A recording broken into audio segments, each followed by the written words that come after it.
কোটা সংস্কার আন্দোলন তথা ছাত্রছাত্রীদের আন্দোলনের সাথে একত্রতা প্রকাশ করে আমরা মিছিল করার কারণে আমার প্রবাসীদের কারাবরণ করা হয়েছে। কারো 10 বছর, আবার কারো 25 বছর সাজা দেওয়া হয়েছে। আমাদের ধরার পরে আমাদের মোবাইল সব কিছু নিয়ে গেছে।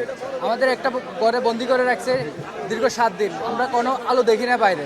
তারপরে এরপরে আবুধাবি আমাদের সদর জেলে নিয়ে গেছে।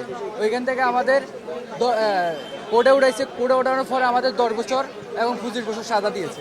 সরকার যেন আমাদের দিকে সুনির্দিষ্ট দিকে তাকায়, আমাদের জন্য একটা কর্মসংস্থান ব্যবস্থা করে দেয়, বা আমরা যদি প্রবাসে যাই আবার আমাদের তো সুব্যবস্থা করে দেয়, তাতে আমরা খুশি।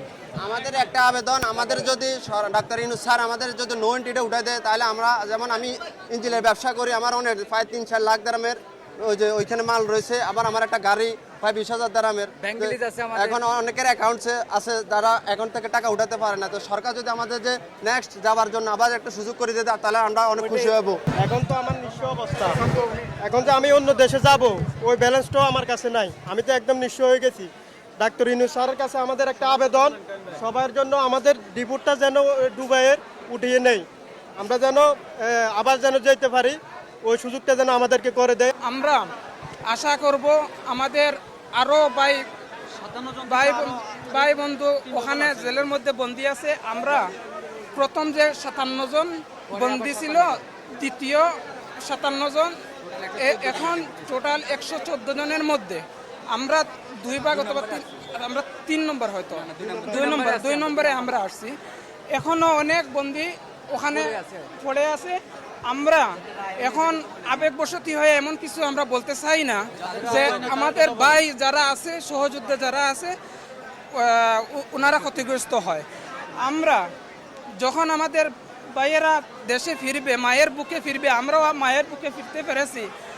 আর আমরা চাই আমাদের সহযোদ্ধা ভাই যারা আছে বন্দী, ওনারাও মায়ের বুকে ফিরুক। আর বিশেষ করে বর্তমান সরকার প্রধান সহ সংশ্লিষ্ট সকলের প্রতি একটাই অনুরোধ, আমাদেরকে আবার ফেরত যাওয়ার জন্য ডিপোর্টটা যেন ওঠানোর ব্যবস্থা করা হয়। আমরা এখন বর্তমানে নিঃস্ব। আমি 2008 সাল থেকে প্রবাসে আছি। আমার বর্তমানে আমি এই যে একটা ফুল আর এই যে ড্রেস আর একটা মোবাইল ফোন ছাড়া দ্বিতীয় কিছুই আমার সাথে আনতে পারিনি। এমনকি আমার পাসপোর্টটাও আমি সাথে আনতে পারিনি, রুমে বন্দি। ওখানে শুধু আমি নির্যাতিত না, ওখানে এমনও লোক আছে তার ফ্যামিলি নিয়ে ওখানে বসবাস করতেছে, বাট ওনাকে ওরা নিয়ে আসছে ফোন করে, ওনার পরিবার ওখানে বন্দি আছে রুমের মধ্যে।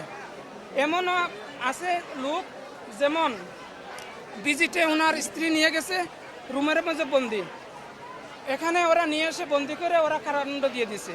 যারা নিঃস্ব হয়ে এখানে আসছি, আমরা অনুরোধ করব যে আমরা প্রবাসী দেশের বোঝা হতে চাই না, আমাদেরকে কর্মসংস্থানের সুযোগ করে দেওয়া হোক। আমরা প্রবাসী কখনো আমরা এখন যে আমরা নিঃস্ব হতে যাচ্ছি, আমরা চাই না আমরা চুর হই, আমরা ডাকাইত হই, আমরা বিভিন্ন সমস্যায় জর্জরিত হই। আমাদেরকে কর্মসংস্থানের সুযোগ করে দেন। আমরা ভিক্ষা চাই না। রাষ্ট্রের কাছে একটাই অনুরোধ।